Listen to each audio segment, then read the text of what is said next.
My name's DJ Alan McCoy, and this is Mental Breaks, a spiritual podcast where we talk about spiritual principles of any and all shapes, sizes, forms, and flavors.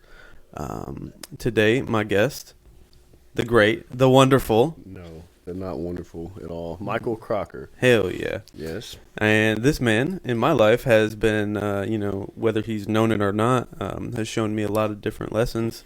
And the spiritual principle that, he has kind of brought to the table here today is discipline. Discipline.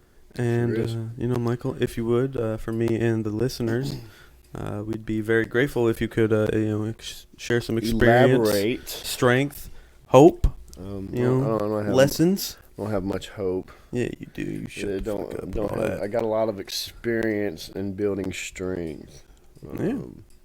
I'm hopeful that I continuously get more experience, though. Yeah. So tell us about your disciplines. Discipline. I'm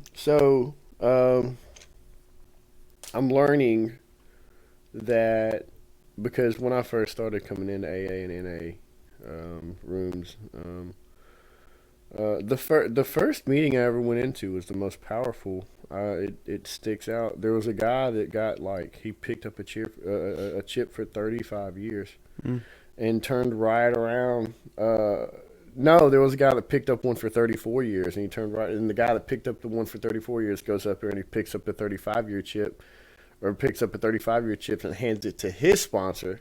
Hell yeah. And his sponsor was like, well, how'd you do it? Or they asked the dude with 34 years, say, how'd you do it? And he said, well, so-and-so just told me to grab his shirt and hold on.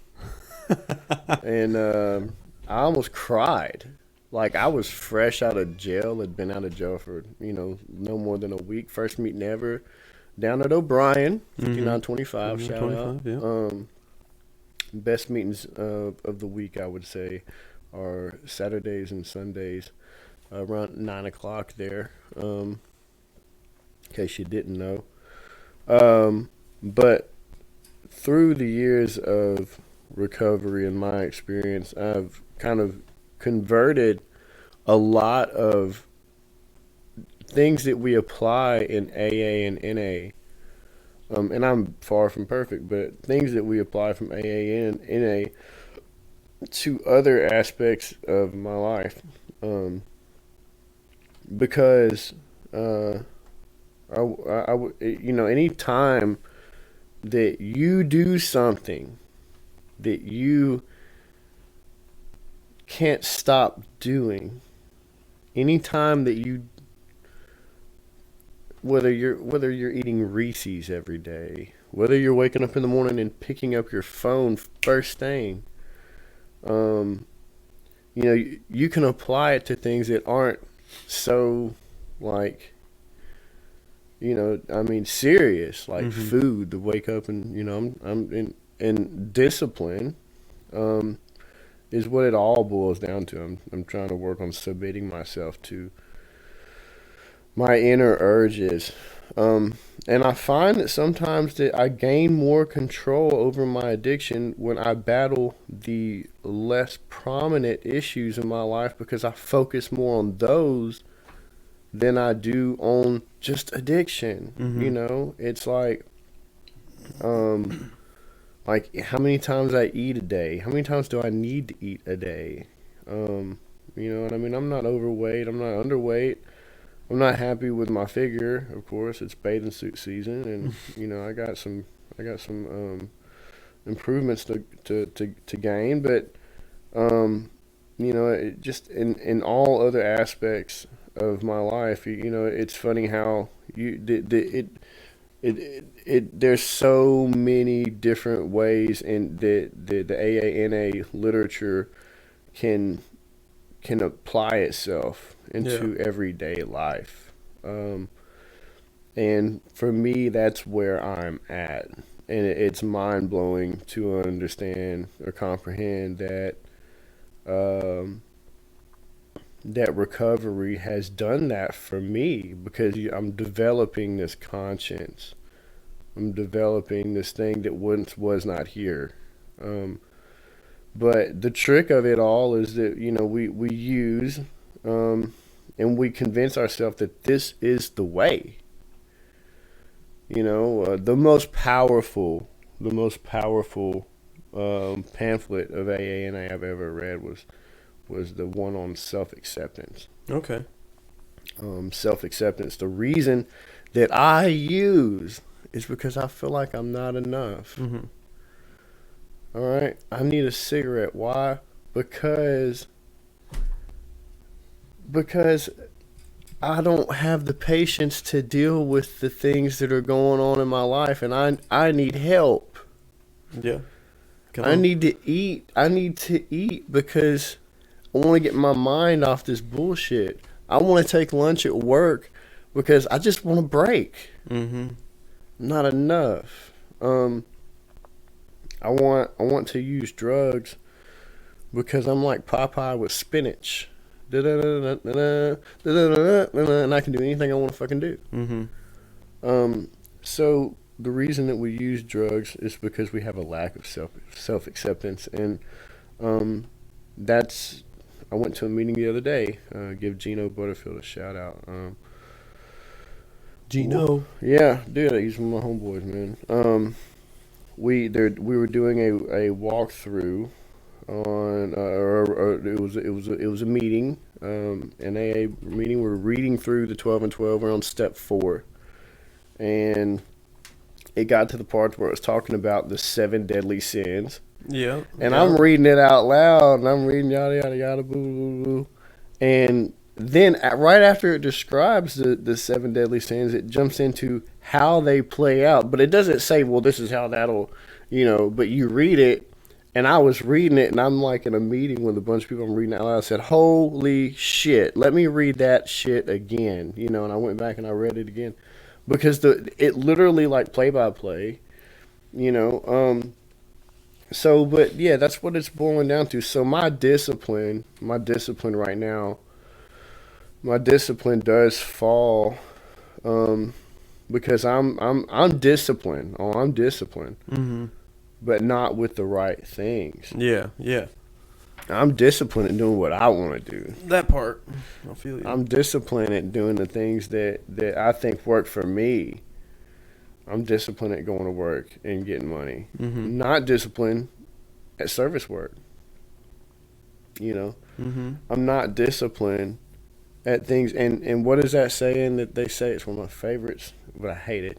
If nothing changes, nothing changes. Nothing changes. Yep. I'm disciplined at getting down and doing my prayers. Not as disciplined as I should be, but I use those as a gauge. If I want to make 5 prayers a day, I used yesterday. I woke up. Yesterday I made 2. The day before that I made 3. Why did I go from 3 to 2? Mm-hmm. I woke up today, and somebody said yes to me waking up, and all I can do is tell them thank you twice. Mm. And maybe I'm not talking about just like bowing down and thinking. I'm talking about hitting my knees, because whoever it was that woke me up today is the one that deserves for me to hit my knees to them. Mm-hmm. And but so my disciplines are what I'm trying to chip away at. And the thing about recovery is a constant drip will hollow a stone. The more and more you surround yourself with recovery, the more discipline I'm very disciplined. Well, no, I'm not. I'm very disciplined at telling lies sometimes. Yeah. I've become more disciplined at making meetings, but they do say meeting makers make it, and they say keep coming back, because no matter what, if you just keep coming back, you'll hear some shit that you need to remember. Mm-hmm. So, I got a question for you here. So I've, in my experience, trying to like learn about discipline and whatnot, right? There's always been kind of, it seems, 2 different aspects of it, where there'll be one side of of the coin where it's like, I want to be here, so this is why I need to be disciplined. Oh, right? Yeah. Okay, and then it's almost like I'm kind of hearing a little bit of the other side right now, where it's like Well, you're on the different fold. See here. I have this, so I need to be disciplined in order to maintain it and keep it, and also at the same time further it. Well, You know what I mean? Where it's like one aspect of discipline is saying like, I don't have it yet. It's out there. If I'm disciplined, I can get it. And then the other aspect is like, I have it. I need to remain disciplined in order to keep it. two things here. One. What did it come to? What was step? What did it come to? Came to believe, step 4? Came 3. Came to believe. Came that a higher power could restore sanity. Sanity. And gave our will and our and I'm not the most literature sure guy here, Me but either. I've read 2 chapters out of that big book. but I'll be honest with you. As we understood him, it takes time to understand, and the discipline that is you got to understand that your time is different than God's time. Mm-hmm. God's time is always on time. And the reason that I am where I am, the reason that I've gone through the things that I've gone through, or haven't experienced the things that I haven't experienced yet, is because there is still something for me to learn. I'm purging that still. I'm still watering, and sun's still coming out, and it's not grown yet. It's not time for harvest. So, for instance,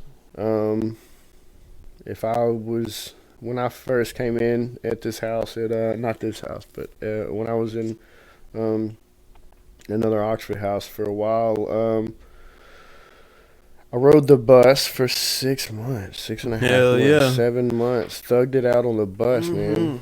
And Adding hours to the day. well, every time before that, I would, because I'm just king at going to work, getting enough money to buy a car, and saying, fuck the bus. You know what I'm saying? I just need a car that's going to work for another month, and then I'll get me another $1,000 in that month's time and buy me a better car if that's what I want to do. I'll just, baby step it. But for me, last time that I was on the bus, every day I woke up and every day I was pissed off, standing freezing cold outside with flurries hitting my nose, and as I'm standing on the side of Gallatin Road. Yeah. Facts, dude. Golly. I'm telling myself that this is why this is never going to happen again. This is why this isn't going to happen. This is why I'm not going to X, Y, and Z. Because, and so as I understand him, I had to come to understand myself. Mm-hmm. And what I understood about him was that he understood me enough to realize that I had to learn my habits, my tendencies. Yeah. And you know what? That built me a new threshold. Because at one time where I was impatient, he made me patient. Facts, yeah. At one time where I was ungrateful, he made me grateful. I was that much more grateful for having a vehicle once I got one. I was that much more, and that's what discipline brought. That's the fruit right there. 2, addiction is like the hand up Mona Lisa's skirt. Okay. As soon as you think and get comfortable, and you feel like I can't fuck up. You got something to work on. You need to figure out what the fuck it is you ain't been doing. Excuse my language. And you need to jump into doing what you ain't been doing. Michael hasn't listened to the podcast. He doesn't know that there's a lot of swearing. Well, F words. The F word is kind of a strong one. Why? F word is kind of a strong one. It's a description, adjective, fucking verb, noun. All right, Bernie Mac, I hear you. It's a fucking name. Yeah. Yeah, we use it as a prefix Hey, and a you suffix. fuck, And, come here. so, but that's, it's crazy how universal the anonymous program is, because I've seen people in the world that don't have addictions. They don't have drugs. They're in their system. They're not addicted to anything. And I've looked at them like, maybe you should go buy a drug and get hooked on it. That way, Come to the program. That justify way, yourself. that way you can identify with a problem that you should fix. Because there's some shit that I see people in this world that aren't on drugs doing that they could learn. Bro, my boss, my two bosses, I work at a detox, right? And like the head nurse, I don't believe is associated with like the recovery community, and then also like same level, just at a different location, but they're here because there was a fire and shit at their other location. Both of them not in recovery, however, they're also in charge of a drug and alcohol detox facility. And the other day, like, they're just like having one of those moments, like, I don't know if you were ever at a job where everybody else was the problem and nobody would just do everything right, and you're just breaking yourself down mentally and emotionally, and I'm just sitting there just like trying not to laugh, because I'm like, golly, dude, that was me. They don't understand. They don't know where they're at, and I'm just like, gosh. I'll tell you what, for anybody listening that wants to know what you're talking about, one of the things that changed my life was I went into an Al-Anon meeting one time. And I knew it was an Al-Anon meeting. And I walked in, and they looked at me, and they said, do you want to share? I said, no, I just want to listen. I just want to hear what you guys got to say. And the thing about it is ironically, now it's completely...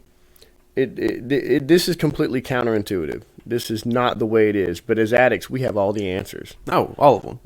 But you know what I'm saying? No, and then someone else. And then Al-Anon has all the questions.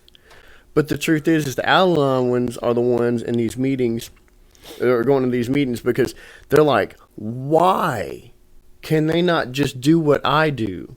Why can I have a place that this person can sleep, and they can have a safe place to live with their family, and I bring them in and I let them sleep on my couch, and they're okay for a couple days. But why do they on that 5th day go buy a hit and get high again? And now I'm crying because I had to kick my brother, my sister, my which I've never done such a thing, out of anybody that I love out.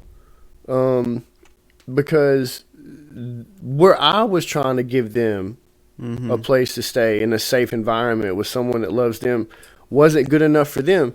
And it's crazy because that's what we do. We take advantage of those people in our lives, and not on purpose. It's the drugs. Yeah. It's the drugs, It's the okay. Well, I deserve a reward, and our answer is that. That's our answer. They say why, and we say because I deserve, and that's entitlement. Yeah, it is. And anytime now, I find myself every day when I wake up between entitlement and gratitude. I know that I'm fucking up every time I start feeling like I'm owed something. And my discipline fights me to be like, you know what? This is what because this is on God's time. Yeah. I need to be thankful that this is what I've got. This is where I'm at. And you know what? It could be worse. It could be worse. So we do not, for the record, we do not have all the answers. We have all the questions. So as addicts, that's, and so one thing that I did, because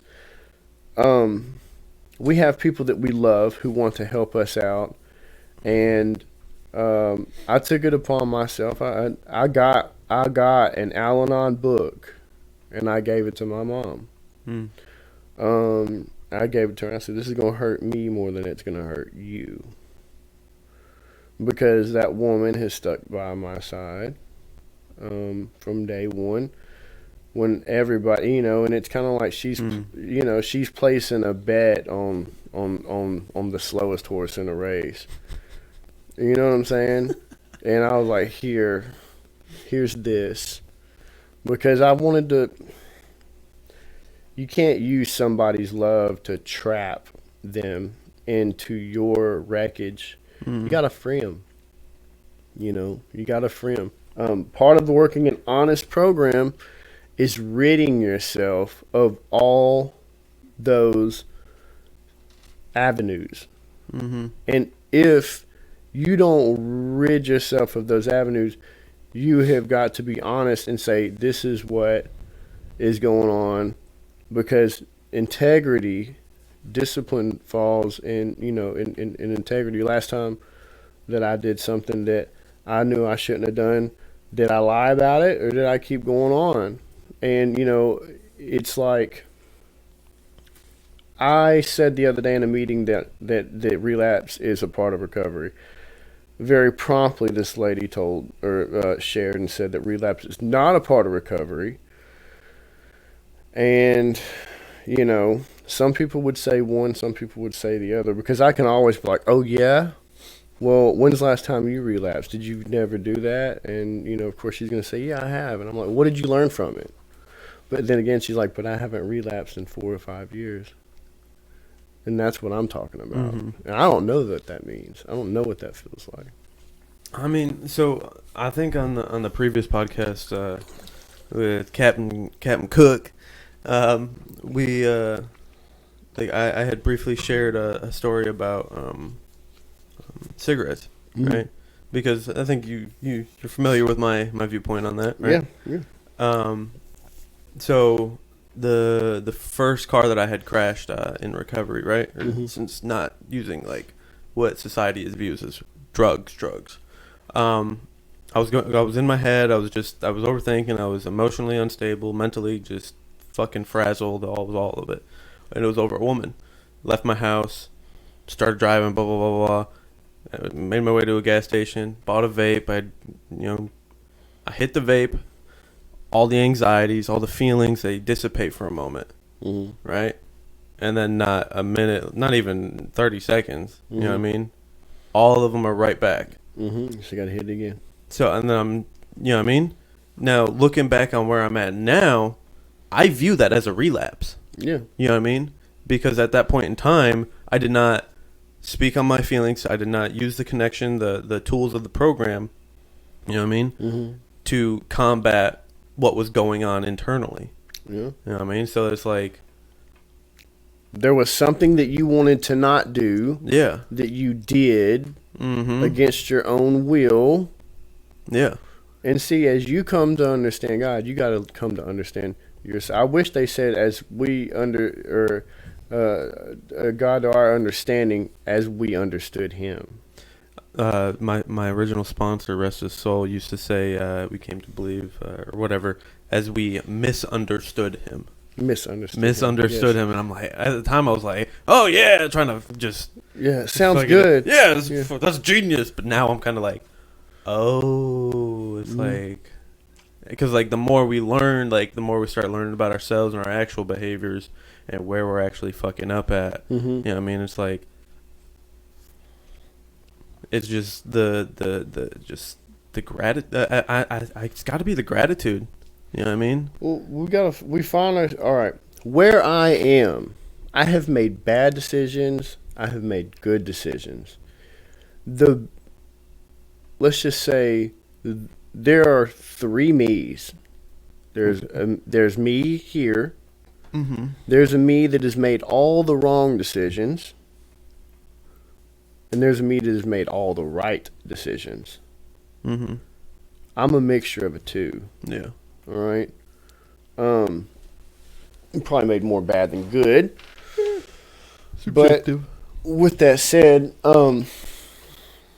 that voice that we all have, we would reference to it as a conscience. That's the one that's in all the good things. You know how like Luke uses the Force and shit, and that's my like That's my conduit of the force right there. That's how I think of it. That is the inner me trapped in me that's trying to help me make all the right decisions, but I choose to make my own decisions. Mm-hmm. But the truth is there is a reality where I have made 90% to 95% of all right decisions. Yeah. There's a reality where you've made 90% to 95% of all the wrong or all the right decisions. There's a reality where I'm dead. Yeah. You know what I'm saying?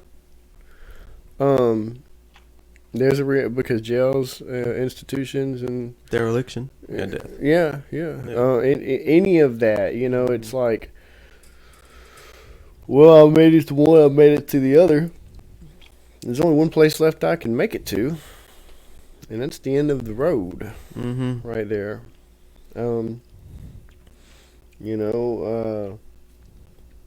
But considering that, every day there's a something that's trying to pull us off the path, onto the one of least resistance. And I think that discipline ultimately is giving that vessel, because that vessel has a mind of its own. Mm-hmm. That spirit it doesn't have any power. What's inside of you doesn't have any power, any authority to make you do the things that you do, because your body, what Alan's knee right here that I'm touching, that's not Alan. It's not Alan. That's you. It's not Alan. Because what you are isn't pure. Mm-hmm. Because when Alan's knee no longer moves and it's just stuck in a horizontal position, Alan still moves.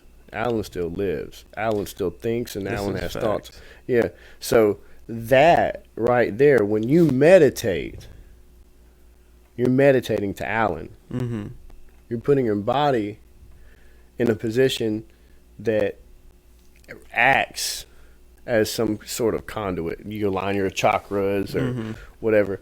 But that is so the conduit, like I've noticed, like when I remove like myself, you know what I mean, like out of the equation and just allow myself to be the transition piece, you know, just the thing that is flown through. Yeah. You know what I mean? Like everything that I'm the messenger. The what I want, the things that I'm truly, you know, I've seen that I'm capable of, those are the things that are like, oh, like just be it and it'll do it. Right. That's it. And then because it's like it makes no fucking sense, because in the moment, like I'm like, fucking bet I got it. You say be and it is. Yeah, and it and everything's flowing through, just fluid and, you know, just without fail and just flawlessly. Like this is what happened the other day at work. Like there was a bunch of drugs and shit, and fucking it was just wild.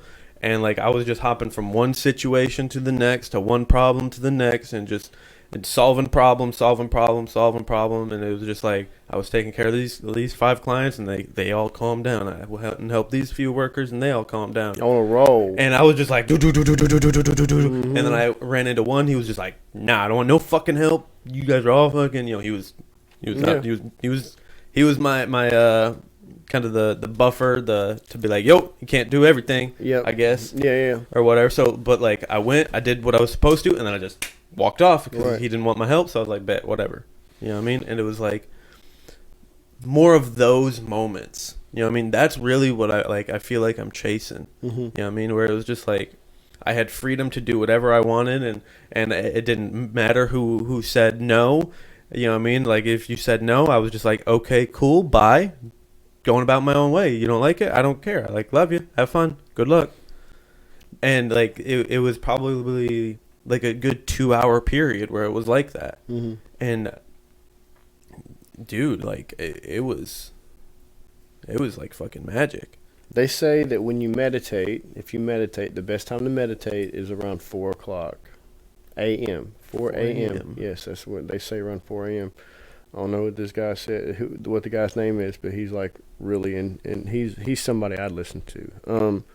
But I noticed, because see, the main thing that what we're talking about, how we apply it, how do you recognize when you're in that state? Mm-hmm. And you ever listen to Dashboard Confessionals? I think There's I've a heard part of that it. goes, just spin the pieces till they fit. They were made for it. Okay. Now, like they were made for it. So when I'm bending pieces to fit like they were made for it, and they weren't made for it, Mm-hmm. I've got to recognize that I'm manipulating now. So to gain awareness of what we're doing is only to know what's going on while we're doing it. Mm-hmm. To be able to step outside of ourselves and kind of look at us and go, okay, this is what I'm doing. I realize that when I create the most friction in life and the most inertia, Mm-hmm. okay, and let's if I walk by 5 people, there's an Eminem song that says, I can't describe the vibe I get when I drive by 6 people and 5 I hit. You know what I'm saying? When I drive by 6 people and 5 I hit is, let's use that. When I try to convince 5 people to do something, or 6 people and I convince 5, Mm-hmm. I'm affecting free will. Okay. Mm-hmm. Yeah. when Oh shit. when I operate and I go through the day, and I realize that I'm doing best when I'm not trying to convince, I'm just assisting. Mm-hmm. For instance, with my son, I don't spend any time trying to convince him that I'm more right, or that I'm right more often than he is right. Mm-hmm.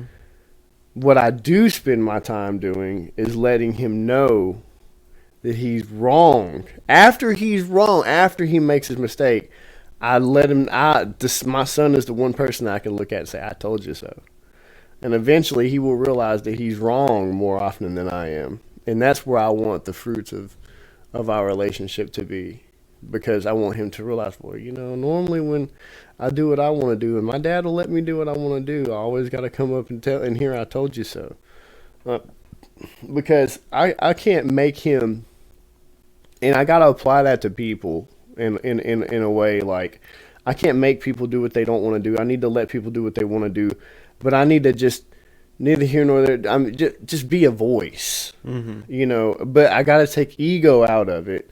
I got to take entitlement out of it. Mm-hmm. And I got to take manipulation out of it. And, I got to just be one of those people like, okay, well, my favorite one is, do you want to know what I really think? You don't want to know what I think. You want me to be honest here? Are you asking me a question? Are you asking my opinion? Yeah. Or do you just want to use me as a sounding Yeah, board? yeah. Right. And Which yeah. sometimes I need one or the other. You know what I mean? So, but I have to go through the day metaphorically running through the rain, missing each raindrop as it falls from the sky. Okay. Missing it. And when I miss raindrops, I realize that I affect less Mm-hmm. of what's around me. Because I go untouched. But I do more. I am more. Mm-hmm. And I function better because I'm only focused on me, and nothing else is like, because they say if you put your hand in, or you dip your finger into the ocean, you're touching basically every piece of land on the planet, because the ocean flows and moves. So technically, if you put your finger in the water, that means that I become more than I am. So I need to be what I am simply just by being me. And maybe that's a horrible metaphor here. But just in other words, you say you leave no stone left unturned. Leave the stones where the fuck they are. Don't kick them. Don't push them. Don't turn them. Don't do nothing. Because at the end of the day, if it don't affect me, if it and you want to tie this all back in together, my discipline, I need to get better at discipline by, like, I try to control my environment. trying to control my environment. Why do I try to control my environment? Because I want it to be more like what I want it to be more like Will. Or why do I try to control my environment? Because I think it could be more this. Or who the fuck said it was up to me what it should be anyways? Mm-hmm. You know? Sometimes you just I need to just focus on living and being a part of something rather than trying to control it. Yeah. Rather than trying to make it because no matter what, let me tell you something. I don't like it where I'm at. Yeah. I'm going to go somewhere else. And you know what? I'm not going to like it there neither. Oh, yeah. No, I'll never like it anywhere. Right. So you're just in a big fucking rush to get where? To do what? Mm-hmm. And that's another thing. We're just so hands-on. You got to let go of the steering wheel, man. Got to let go of the steering wheel. I have a big issue grabbing on the steering wheel. So that's kind of the... So I was very stuck in the same place mentally, emotionally, physically, financially, spiritually. I fucking never had a fucking spiritual connection, really. I mean, I did, but I quickly severed that shit because I was like, nah. Mm-hmm. And you know, for well over a decade, you know what I mean, just stagnant, extremely. And so like, kind of, I guess like which maybe like I don't quite understand what discipline really means today. For me, I know what I would like it to mean. You know what I mean? Where how it's like, okay, like, yeah, I don't really like where I'm at right now, and I don't like where I was before this, or before that, or before that, or before that. But I feel somewhat along the lines of like the aspects, the experiences, and the not necessarily the lessons, more so just the experiences that I'm chasing. Mm-hmm. Or the lifestyle. You know what I mean? That's really what it probably is. It's the lifestyle and the experiences and the certain group of people that I would like to experience things with. And that is something that a buddy of mine, Dylan, he fucking dickhead. Mm-hmm. You know, you love him though. He's fucking, he be fucking talking shit to me. Kind of a bit like you, honestly. I appreciate the compliment. Arrogant, you know, self-centered pricks. For everybody that wants to know about my characteristical traits. No, you guys are great. I really do value you guys a lot in my life. Good blanket statement. Yeah. No, you guys are fucking solid. Yeah. You really are. And you know what I mean? And whether you want to accept this compliment or not, you're going to have to fucking deal with it. I don't want to hear it. Well, it's too damn fucking bad. Get your own podcast, bitch. No, you guys are, you know, solid. You guys are honest. You know what I mean? Mm-hmm. You know what I mean? And that's a huge characteristic that, you know, I do value today. Is because you guys are willing to like hurt some feelings sometimes. You know what I mean? Because which gains us all the friends in the world. Right here. Yes. Yeah. But like, read that out loud. Men have feelings too, but like, who cares? Right? But like, so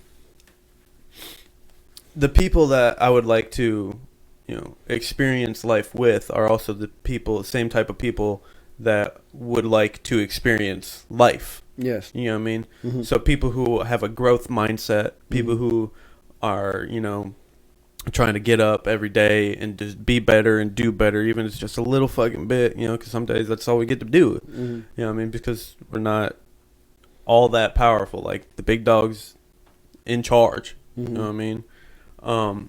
So the more I try to, you know, what we were talking about earlier before this, was I'm trying to surround myself with the like-minded people of having that same mindset, and in doing so, I have to replace people from my old life, my old past, my old mindsets. You know what I mean? And the more I hang on to my old life, the more I'm unhappy with myself. You know what I mean? So like the more I learn to let go, I feel like I can become more disciplined in the areas where I am understanding that I do need to grow in, so that way I can be of worthy enough to have the new life that I am trying to build.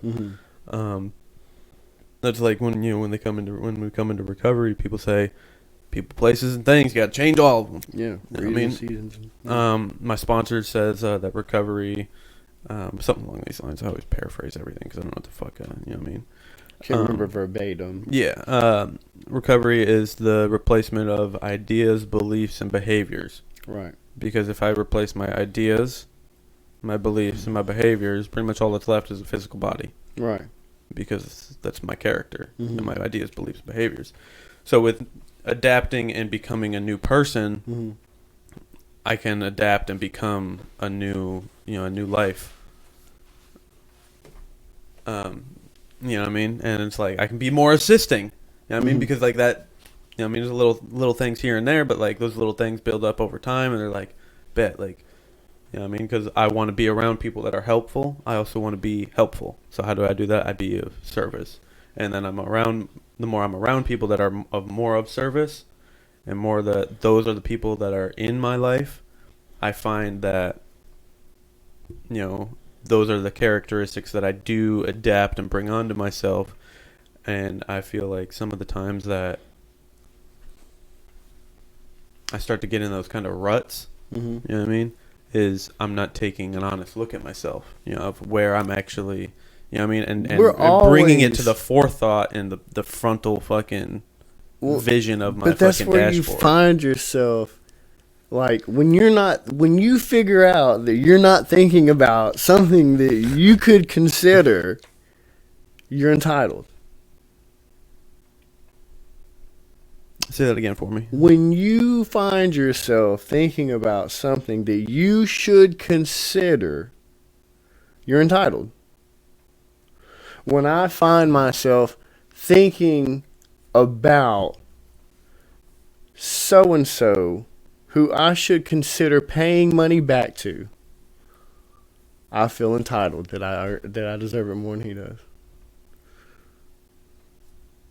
When I find myself thinking about what I should be more grateful for, when I find myself thinking about something that I'm not grateful for at all, it's something I should consider more of. I should be grateful for it,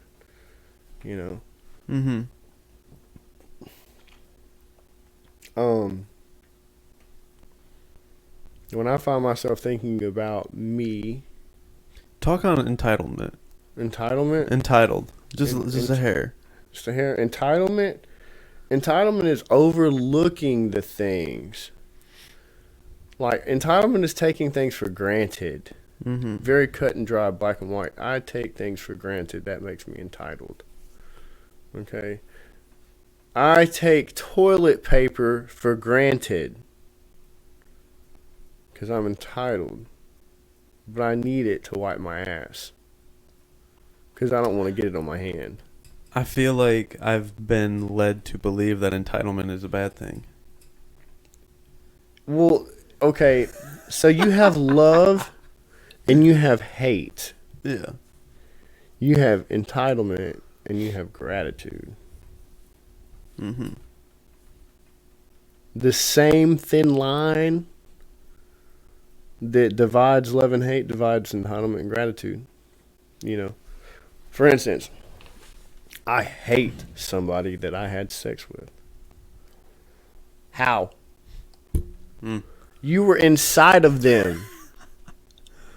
Or if you're a female, they were inside of you. That's a place that very few people have been. Well. Look,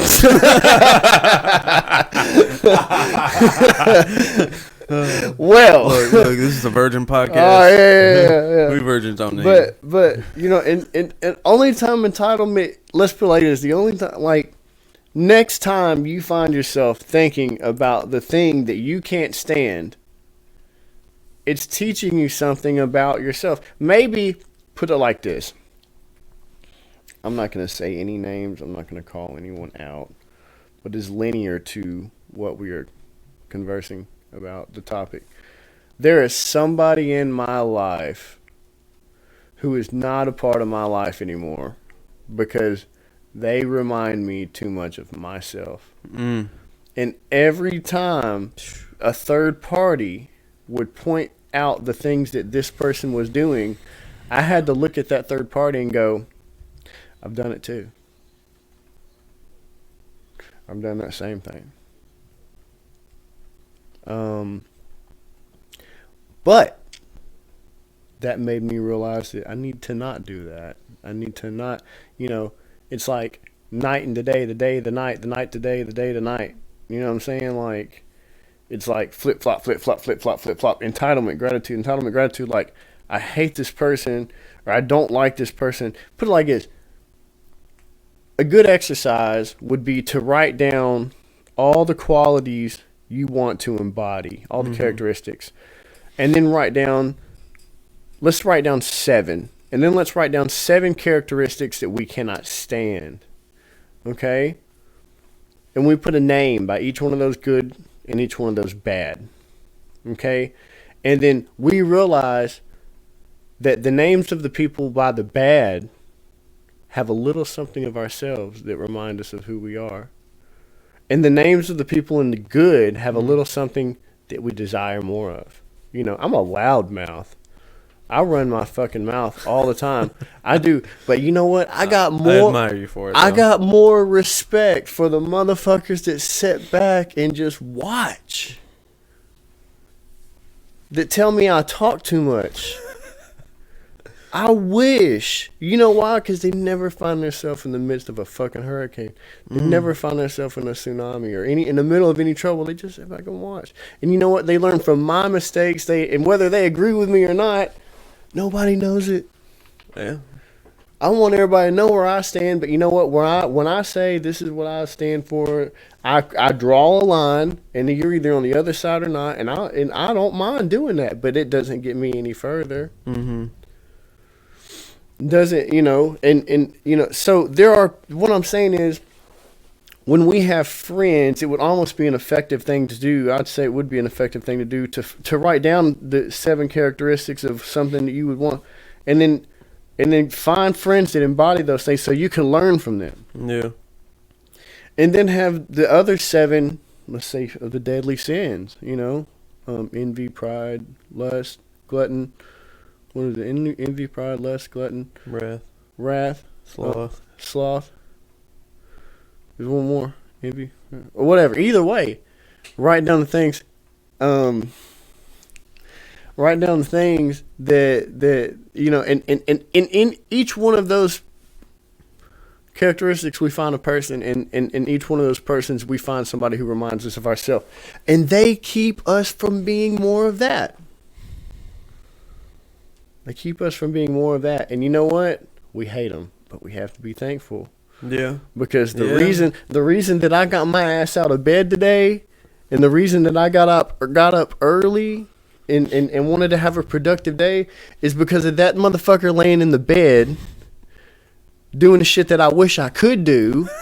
Must be nice. But you know what? No.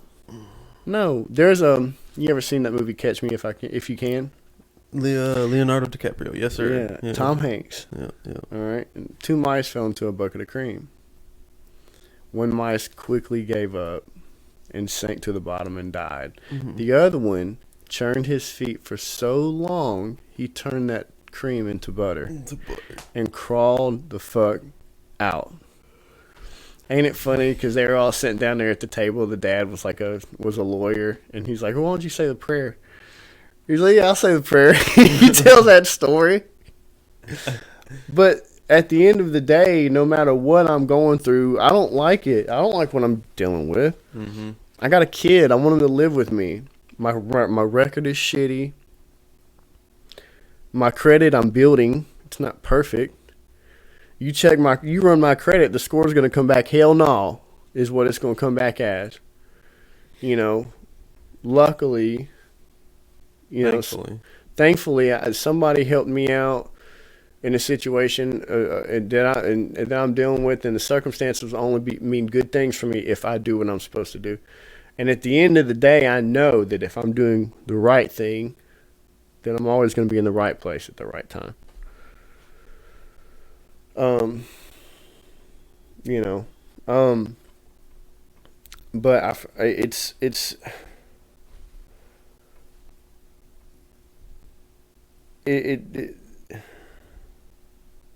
the opportunities that we're presented with are the tools that we can use to turn our todays into tomorrows. Make today using today to make tomorrow a better place, a better destination. And I think a lot of the time what fuels my addiction is I get scared. Why do I use? Because I get scared. I fear. I worry. I need help, you know. And I got to remember that I am enough. You know, because we fool ourselves. We start using, we go, this is the way. And then after that, we have to convince ourselves that I was on the way somewhere to a destination, to success, before I started being me. You know, because every one of us addicts in the world, we're actually on our way to being somewhere that we're not now. 100%. Because because we decided to start doing our, and now that we're unhappy with where we're at, how much convincing do we really need to do for ourselves to say this isn't where it's at? You know? And that's a crazy part. But you know, I wish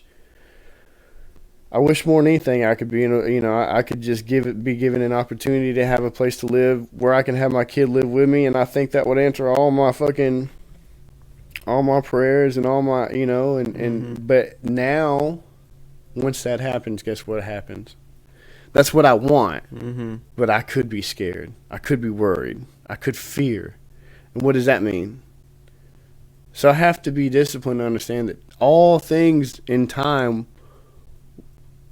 will come, God willing. You know, yeah. God's time is always on time. So those things, when I'm ready, who decides that I'm ready? I don't get to decide that I'm ready. No. I don't get to decide anything that I think I'm ready for. I'm probably not. Facts. I just got to keep putting in work. I'm probably not. You know, and patience is a virtue. No, I need to have discipline, practicing, and patience. I think that the more and more this conversation, this podcast has gone on, I think discipline is the door to every other issue we find ourselves in. It's the recovery and addiction. It's the spot where I find the most change happens. Yeah, you know what I mean, yeah. This guy talks about okay, so if 100% is 10 inches, right? And you know, our higher powers, whatever, God, whatever, you know, the boss, you know what I mean, it doesn't matter, whatever it is, just wants to see us put in 10, 20, 15%, somewhere down there, right? And then, you know, the boss, higher power, God, divine, universe will do the other 90, 80, 85%, somewhere in there. You know, so I just got to do that with that 1 inch, and then the divine is going to take care of the other 9, right? So then it comes into a question of, okay, so instead of doing that 1 inch, what if my 1 inch is the 10 inches?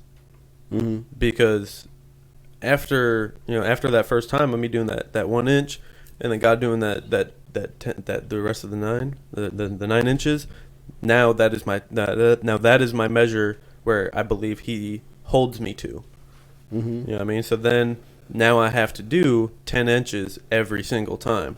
And then no matter what, like that's where my standard of living and my standard of life unfolds at.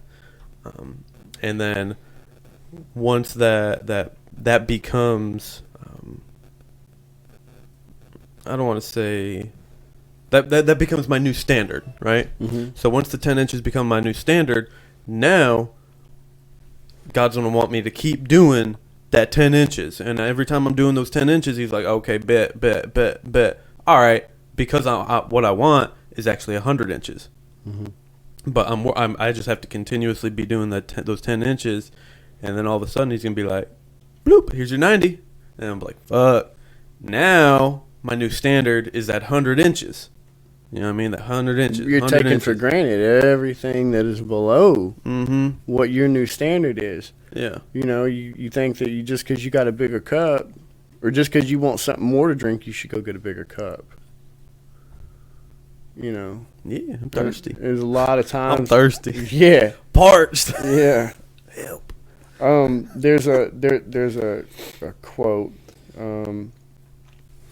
What you're talking about. You're talking about you and your effort versus the efforts of what the divine puts in. And it said there's a place in the Bible. I have planted, but Apollos watered, but God gave the increase. So then neither he that planted anything, neither is he that watered, but God giveth the increase. Mm. Yeah. You know, it's the increase. The increase is the fruit of your labors. Mm-hmm. The increase is a direct representative of the effort that you have put into making your life what you want it to be, for the better or for the worse. Mm-hmm. Because the fruit is always going to be what you make it. No matter what, there's going to be fruit. You might get a raisin, you might get a grape, but either way, it's going to grow. Yeah. Right? Now, the difference between the raisin and the grape is that one got more of what it needed. The other one got less of what it deserved, what it required. Mm-hmm. Yeah. But either way, the seed was planted and it grew. Same plant. Same plant. Mm-hmm. You know, it's our job. It's our job in life to make the most of it what we can. Yeah. Because I'm going into some other shit now. Yeah. The day that you were born, you were guaranteed death. You're gonna die. Yep.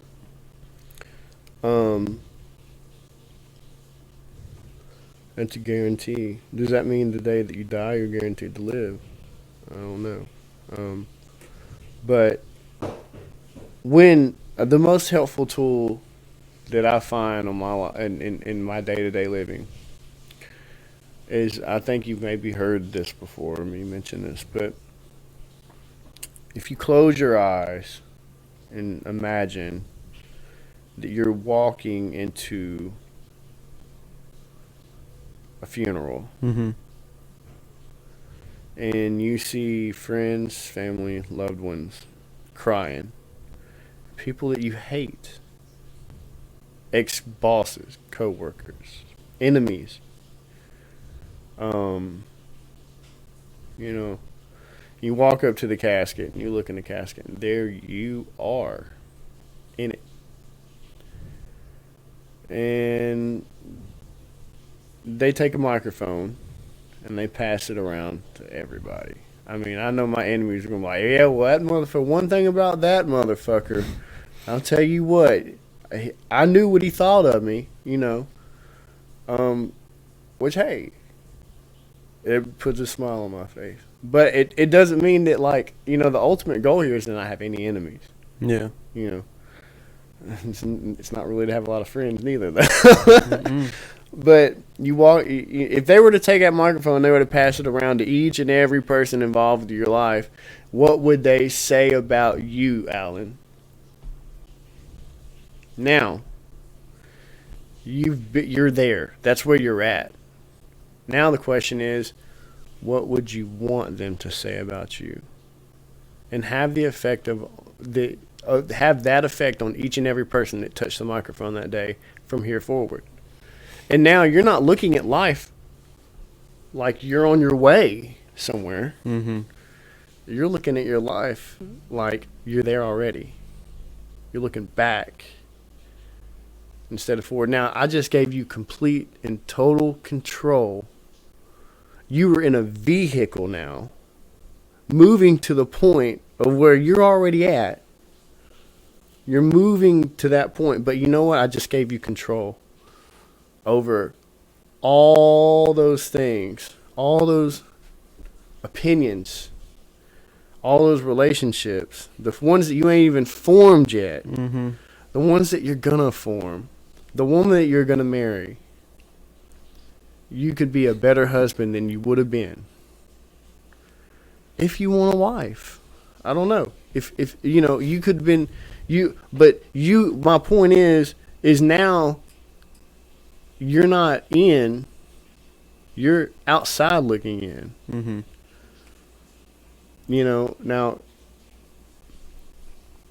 that's the way the what I'm referencing to is a Stephen R. Covey book. Seven habits of highly effective people. I gotta read that thing. I've had it for fucking years, dude. Well, the only one that I'm referencing to is it begin with the ending in mind. Okay. Okay. Yeah. And I then, came to an understanding of that a while back. It was a rough day. and Been a rough year. Yeah.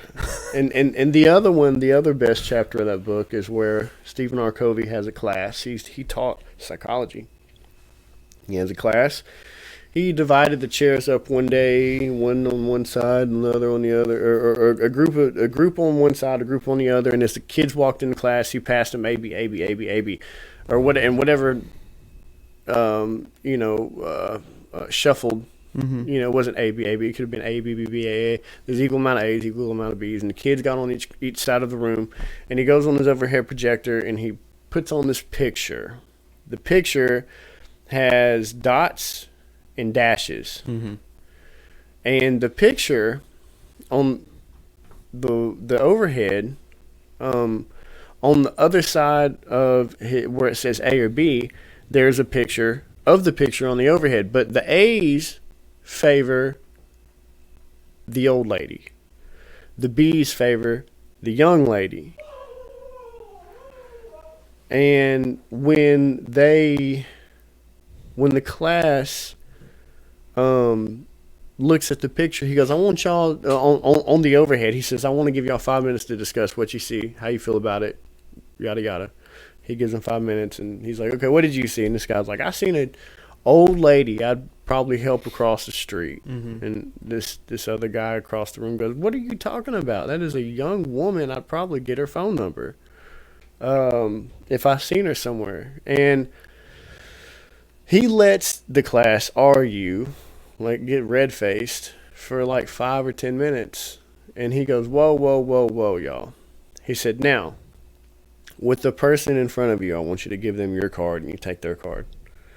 And so the A guy gave the guy in front of him with the B card, and they switched cards, and they go, oh.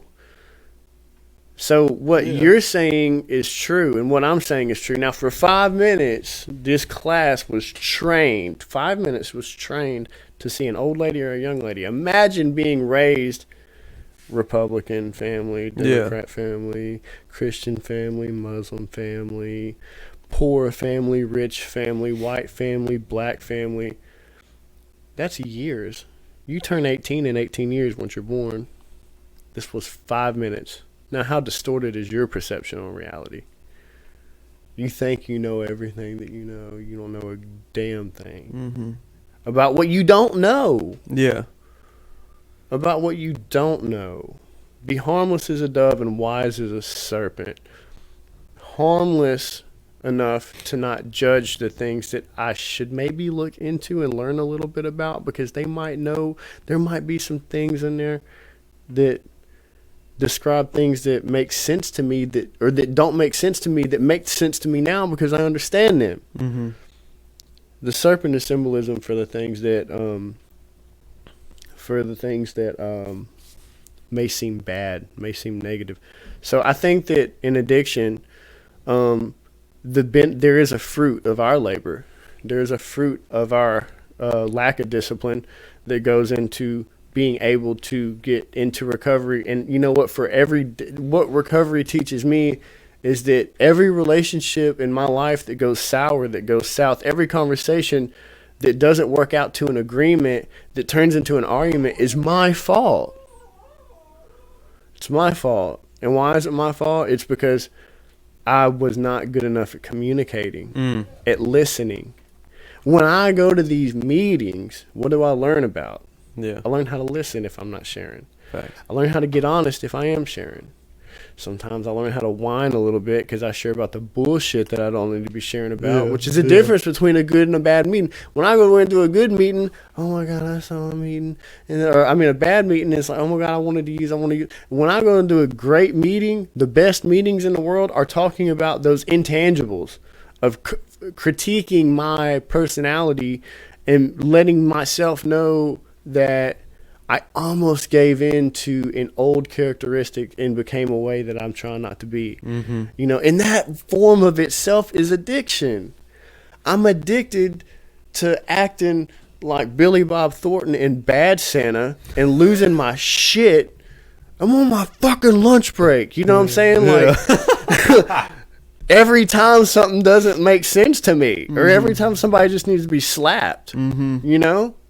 Yeah. But patience, understanding.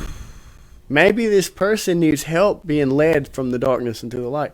And you know, that's the fruit of our labors of being in Narcotics Anonymous, is it teaches us, because I'm not going to say that Narcotics Anonymous is like omnipotent in a way, but it can be applied in every dynamic of your life. That's like the other day, someone the young lady, China, right? So like she open-mindedness. She couldn't understand why I wanted her to come on the podcast, and I was just like, what do you mean? Like, your personality, like the way you speak, it's just, you know what I mean? All these things, it's just like, it's admirable.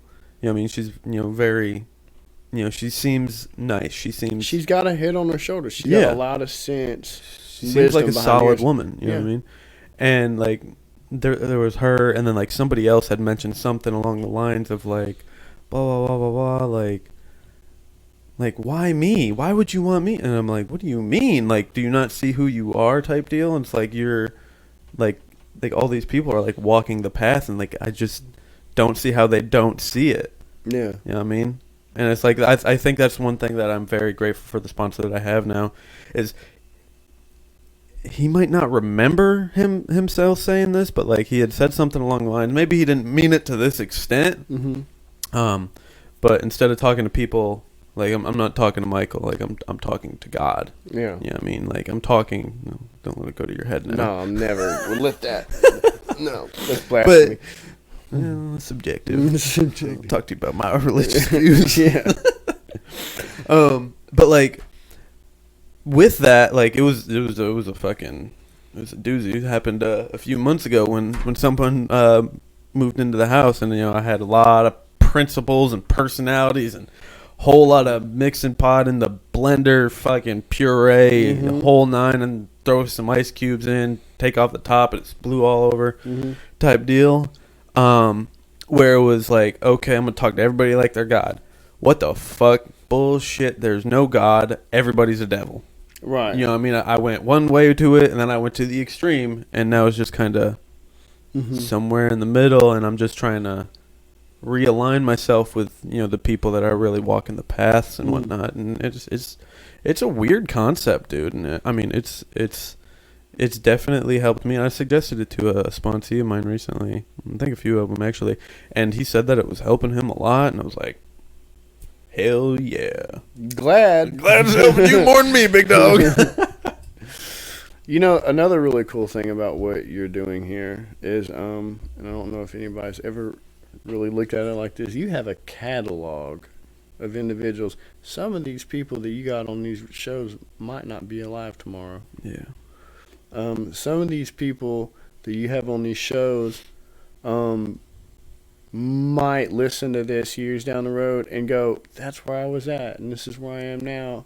And it would serve as a staple in the time of reality from somewhere that they can actually, like, hear their thoughts, hear their dreams, their aspirations, their ambitions, and go, well, you know, from that point in time, this is where I'm at now. What have I done at this point in time? And they can apply it and make it their story of success or the decline of their you know, and their failures. But, you know, that's another thing that people don't really consider much of, what you do have, what you don't, because, you know, eventually you'll have a library. And, you know, you can use that, not like in a bad way, but, you know, let's say so-and-so dies. Somebody in their family wants to hear the things that they got to say. Yeah. Slide it to them. Very much so. Yeah. And I mean, like I'll try to go back and like listen to some of these what do you call it, like little interviews, podcasts, whatever, mental break. Go back and listen to some little mental breaks or breakthroughs, breakdowns, you know, breakups that I've had with some of these the people that have been on here. And I think the longest I've gotten was about 5 minutes. Yeah. I can't listen to myself. Yeah. Is that why you don't talk from it very much? What do you mean? Fucking with you.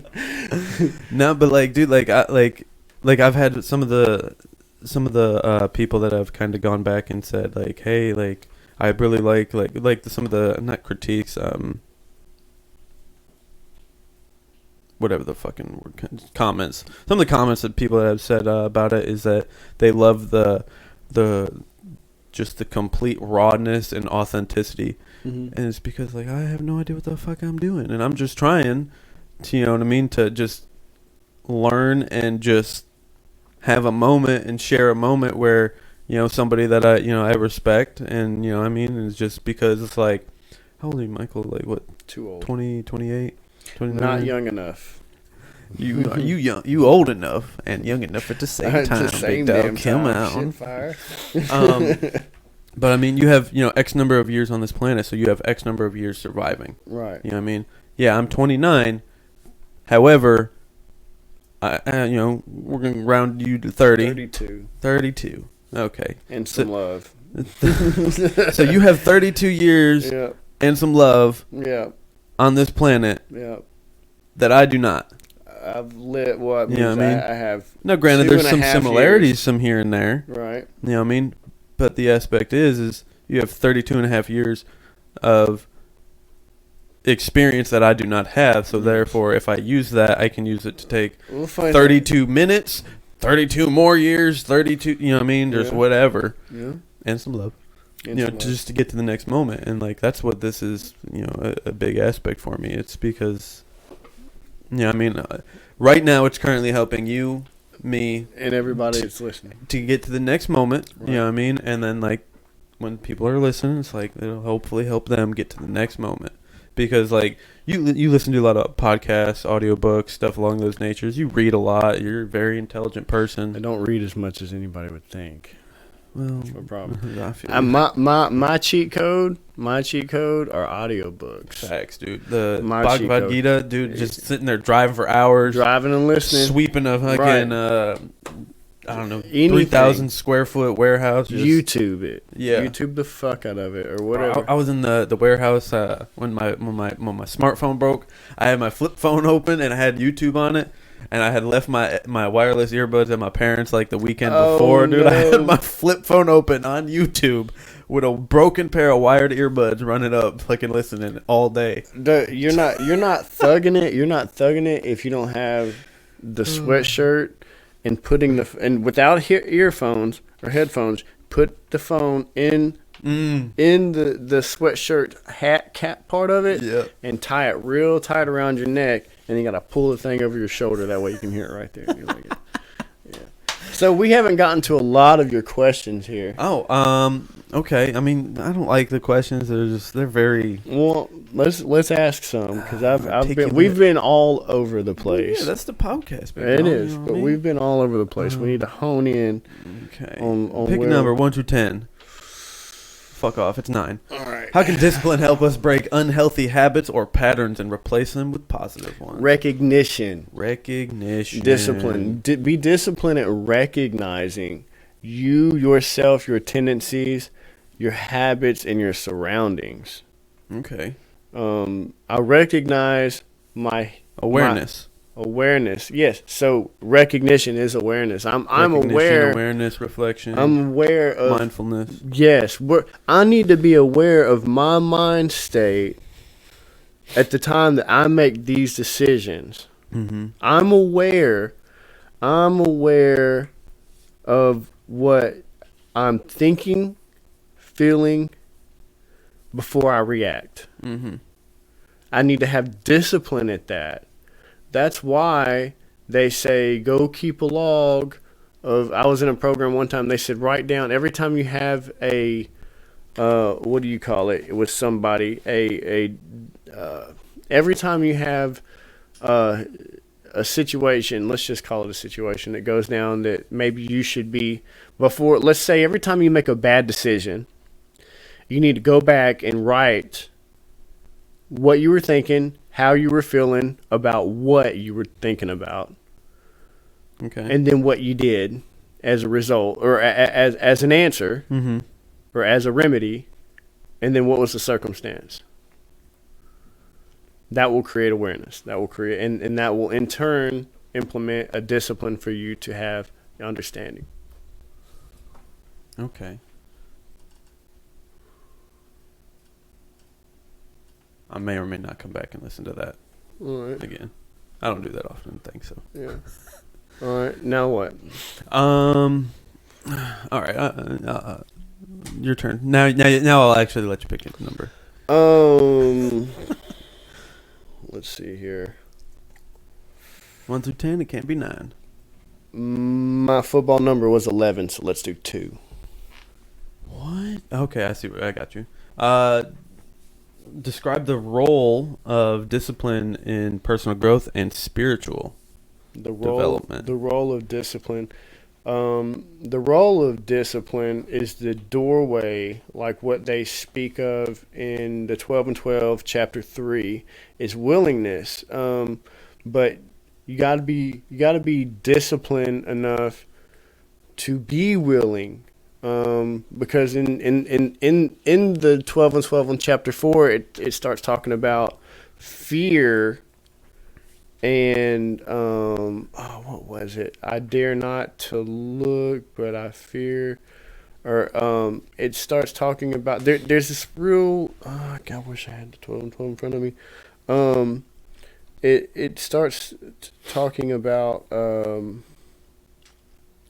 what you feel before you make that take the fourth step, and I can't remember what the fuck it is for the life of me. So what was the question again? Because I can't reference to that.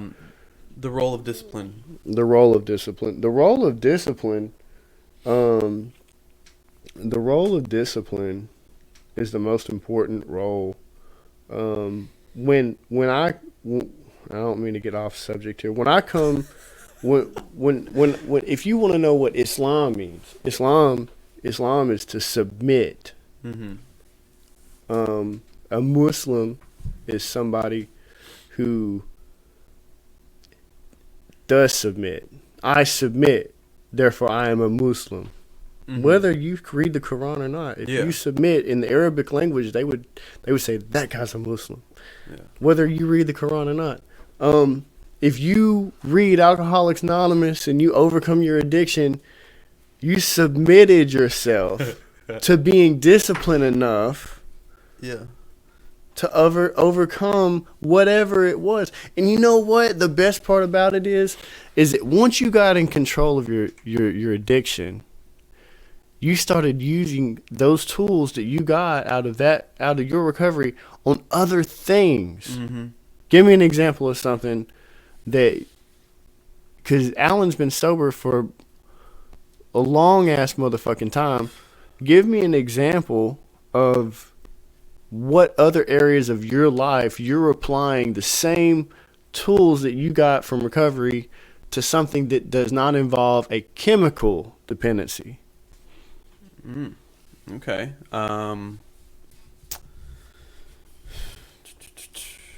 How you treat someone, the relationship that you're cultivating. Yeah. How you treat your enemies, how you treat your friends, becoming a better Alan.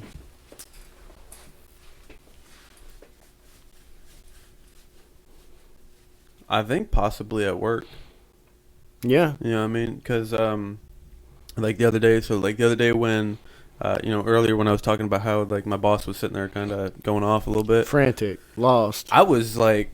honed in. I was like, this bitch. And she wasn't even yelling or upset with me at all because, like, I've been, fairly good on my P's and Q's. But I was like, fuck this shit. I'm about to quit. You was. Yeah. That was the old Alan. I was like, I don't need to deal with none of this. This is not, nah. What was the new Alan like? I was like, you know what? Let me not run away from confrontation. Let me just sit here, be quiet. Let me just sit and wait. Assess the situation, see what's going on, see if I can help out. But that was kind of also where, like, so some of the people that were speaking up that had been there, because I only started a few weeks ago. Mm-hmm. Some of the people were speaking up and whatnot, and I was sitting there kind of like listening to them and like listening to myself and like, see, like trying to like hear, like trying to develop a compromise. Yeah. I was really trying to like just like mediate the situation in my own mind, but I said nothing. I did nothing, and I tried to contain my laughter.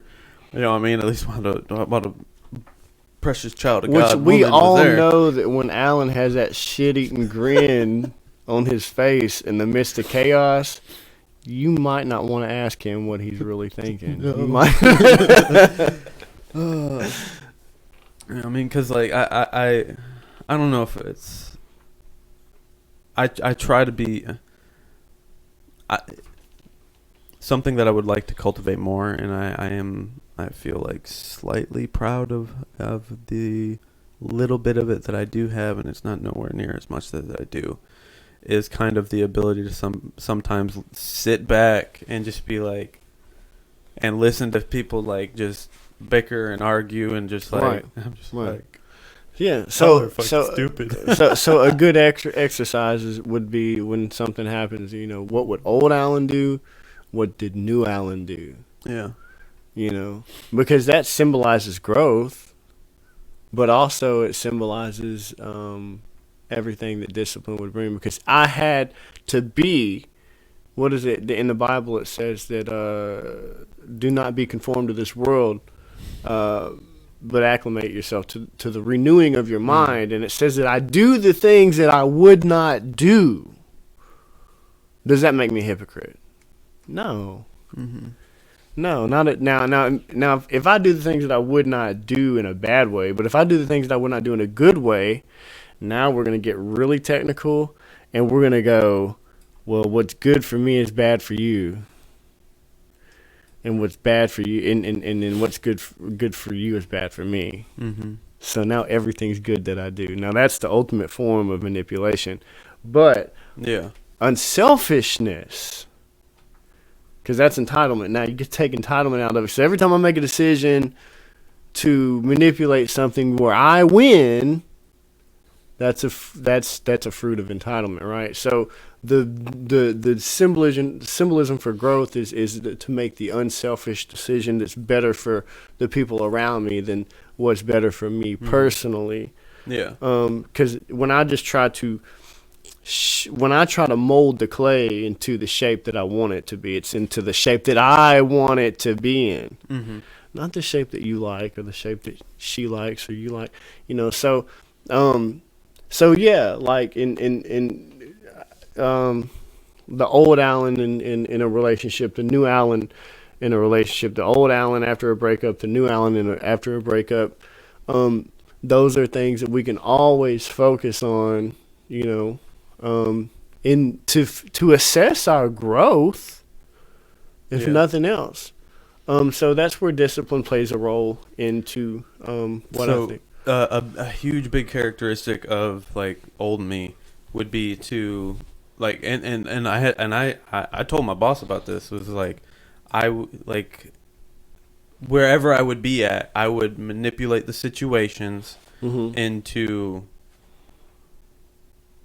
me becoming the replacement of people, places, and things, and become into positions of power. Conforming. Yeah. I mean, and I would mutating. I would remove people from my way, but I would do it in a way where it wasn't my. It wasn't me. Yeah. It was. Yeah. Yeah, I mean the use of deflection in other people type deal. Yeah.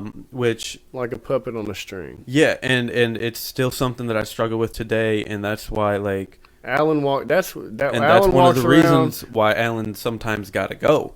Alan walks around with strings hanging from his fingers. That way, he's looking for somebody he can tie him to. And dude, and I don't like it because I know that I've hurt people. You know what I mean? I've ruined lives, like well-beings of families and stuff, and I don't want to continue to do that, and that's why, sometimes like it is vital for me, Alan, to leave. Right. You know what I mean? Well, another thing that we got to remember is that we can apply all these things to our emotions, because see what happens is in this recovery of Narcotics Anonymous, Alcoholics Anonymous, is that the biggest factor of the renewing of ourself is applied to our emotions. I felt this way because so and so did that, and because so and so did that, I decided to do this. Now let me ask you a question. Oh. If I don't possess the discipline to not react the way that I chose to react, or choose to react out of emotion, since the day that you were given your first whooping by your mama, when's the last time that you were living proactively rather than reactively? And since that first day that you first cried because you got a whooping, if you've been living your life reactively since that day, have you ever been alive? Because have you ever made a decision that wasn't based upon a reaction? It was based on your best next thing you could possibly do. So my question is if you live your life and you walk around every day reacting to what everybody else, are you alive? If you're doing what you do every day, trying to get people to do things that you want them to do, are you alive? Not quite. Because you can't even control what you're doing. Yeah. Yeah. Yeah. So they're zombies. They're all zombies. Something that I've been working here recently is to internalize validation, internalize guidance, internalize respect, internalize love, compassion, discipline, everything. Because for so long, I partially blame the society, TV, music, media, everything. You are not responsible for anything in the world until you're aware. And like I've been conditioned for 28 and a half years, I'm gonna call it, because it's been pretty much since the beginning of this year that it's been brought to the forefront of my my awareness, where it's like, oh, I've been just obedient to my surroundings and what life dictated for me. You know what I mean? And so now it's like internalizing, the connection, internalizing, God within me, internalizing, my love, my respect, my kindness, my frustrations, internalizing all of internalizing my own control. Mm-hmm. You know what I mean? Over not anything external, Mm-hmm. but it's just internalizing and keeping my control within a zero point 0.2 centimeters of my skin. You know what I mean? Just my own bubble. You know, my own little hula hoop. You know what I mean? Just a protective shield within me where I can be the calm within the storm, the center and the eye of the hurricane. Mm-hmm. You know what I mean? Which is what I experienced, I feel like, at work the other day. Mm-hmm. Where I was just right in a fucking, spiritual and fucking But how drug-filled good did war it zone. feel And I was to just see like, this is a hell of a fucking Tuesday, guys. Like, yeah, dude, everything was just like Tasmanian devil left to the right, and it's just like you're the only person in the room that's just like got your sunglasses on, you got an umbrella, fucking sun beaming down on you, you know what I'm saying? Like got your oldies rock music playing, fucking Yellow Ledbetter, and just just boxing and bagging everything around you, right? And it was. And I had talked with one of the guys that's been there for a few years, and I think he's got like 7 years clean. He had like 9 years, did a little hiatus, and I was talking to him about it, and I was like, and I was telling him, I was like, this is what I want more. Like the other day when all that shit was wild and everybody was freaking out, and clients and staff and paramedics and whole nine, dude. I was telling him, I was like, dude, I want more of that. Mm-hmm. Like, I want that all the time, all day. Mm-hmm. Chaos. Like, true, unequivocal, what the fuck? Mm-hmm. You know what I mean? And, like, so my buddy Dylan, like, he's got a hell of a prison story. I'll send you a link to the little podcast. It's on YouTube and whatnot. If you like, I might try to tag it in the comment section in this. For those of you that would like to listen to it, it's pretty strong.